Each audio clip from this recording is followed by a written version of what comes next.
So let's try out this problem using Gaussian elimination. Okay, so we were going to do exactly what we did in the previous video, but now we're going to do a 3 by 3. So the first thing to know is that we need to be able to eliminate this guy, and this guy.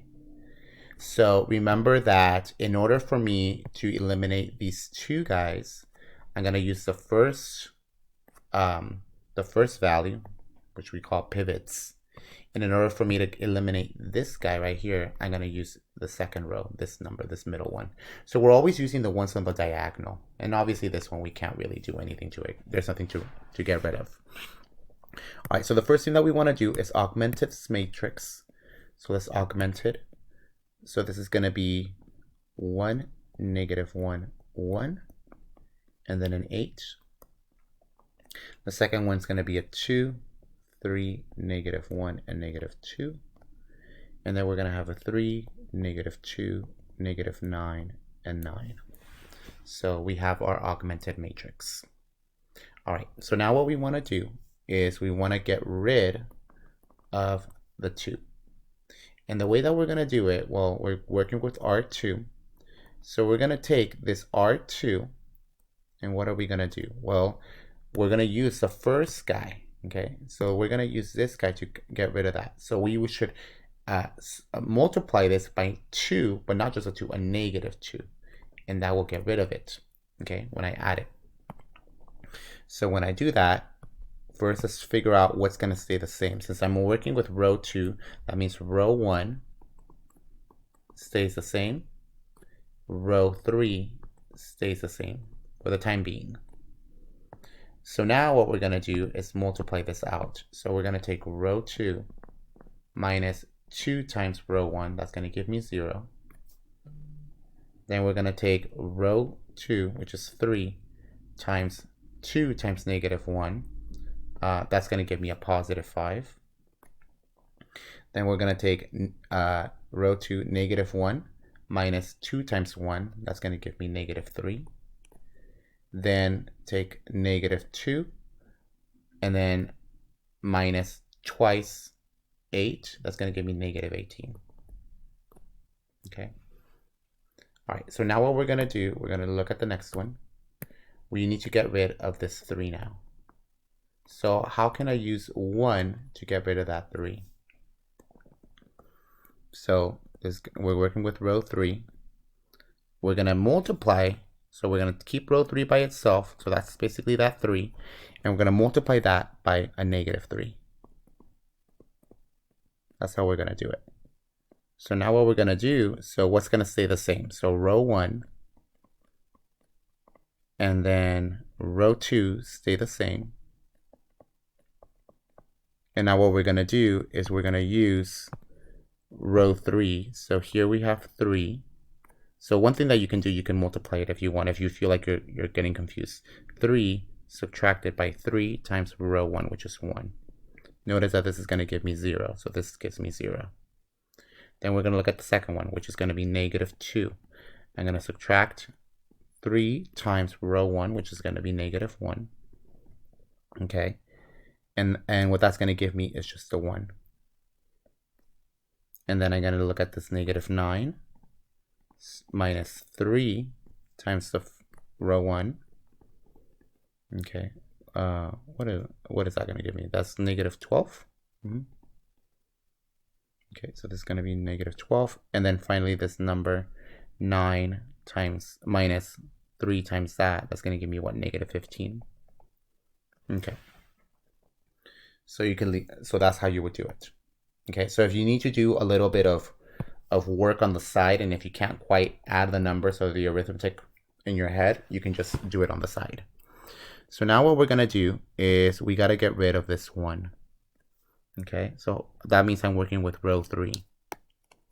So row 3 is going to be equal to, well, I'm going to take this row 3, and I should probably multiply this by 5. It's better than multiplying the other one by 1/5.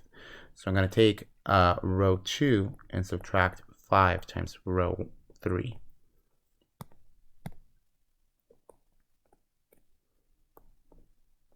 Okay, so first row 1 and row 2 stay the same. And now we're going to multiply this. So row 2 and row 3. Okay, so this and this is just going to give me 0. So that's going to stay the same. Then we're going to take this 1. Oh, well, it's row 2. So it's going to be 5 times 1. That's going to give me 0. Then the other one, we're going to take negative 3 minus 5 times negative 12. That's going to give me what? 57. And then we're going to take this negative 15. No, the negative 18 minus 5 times negative 15. That's going to give me positive 57. Okay.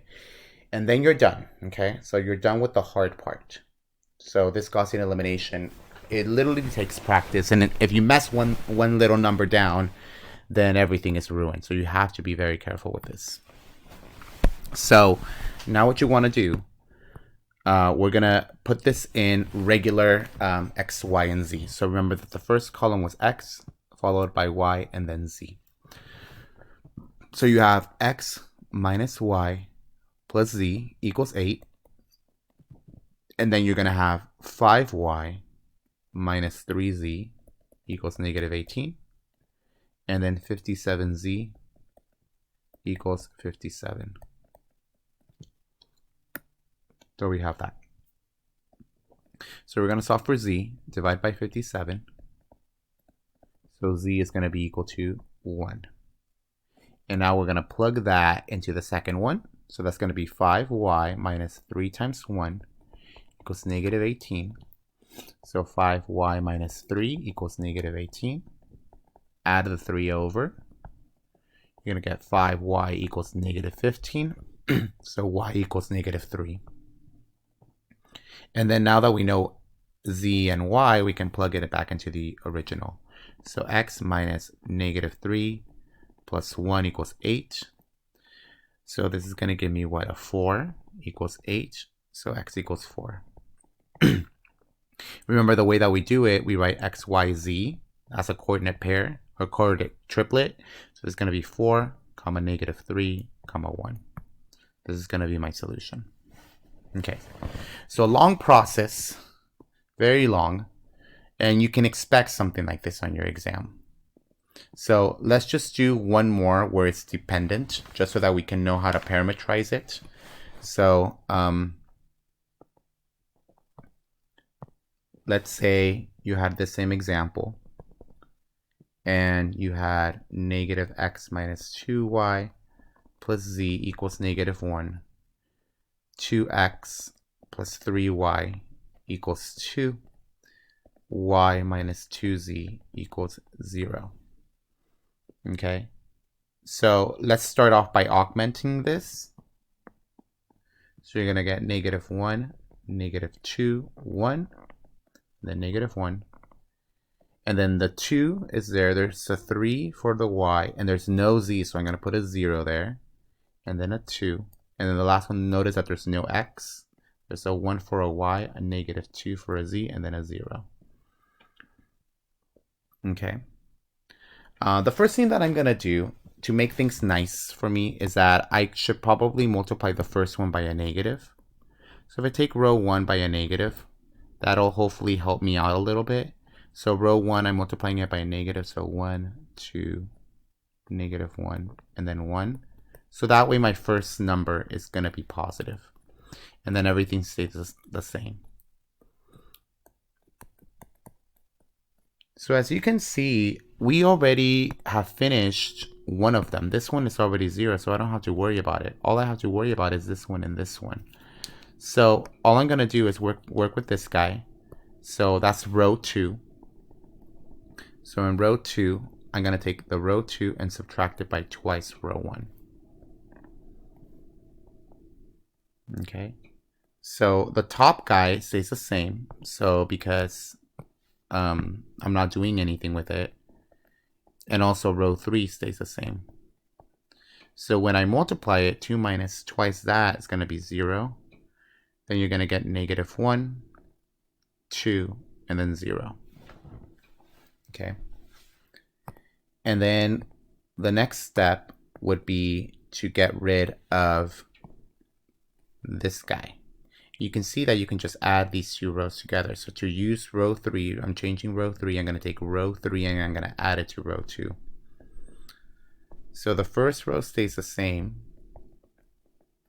The second row also stays the same because I'm not doing anything to it. The one that I'm really changing is just going to be row 3. So this and this is 0. This and this is 0. That is 0. And that is 0. Notice that I have a row of zeros, which means that this is dependent. Okay, so that means how am I going to parameterize this? So first let's start off by writing what's left over. So x plus 2y minus z equals 1. Then negative y plus 2z equals 0. And then you finally have the 0 equals 0. Okay, so there's many ways that you can do this problem. So first, why don't we just start off with x? Okay, let's make x be whatever variable we want. So the way that we're going to do this is that we're going to first start off with this guy. So right now we have negative y plus 2z equals 0. Subtract the 2z over, I get negative y is equal to negative 2z. So then y equals 2z. Okay. So now what I'm going to do is I'm going to use this guy. Okay. And I'm going to try to take this x plus 2y minus z equals 1. Well, since I know what y is, I'm going to plug that in there. X plus 2 times 2z minus z equals 1. So x plus 4z minus z equals 1. So x plus 5z. Wait a minute. This will be 3z.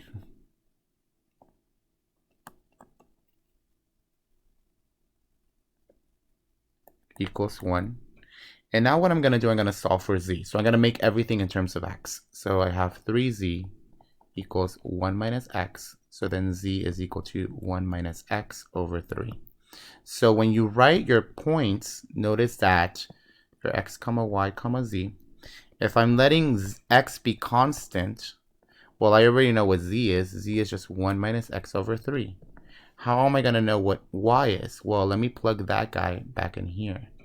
So I know that y is equal to 2 times 1 minus x over 3. So it's going to be, if I FOIL this out, it'll be 2 minus 2x over 3. So this would be the parameterized form of this particular equation. Okay, so it's a little bit more work when you have problems like this, but just pick a variable. It doesn't necessarily have to be x. I could have chosen z if I wanted to, but it can be any variable that you want.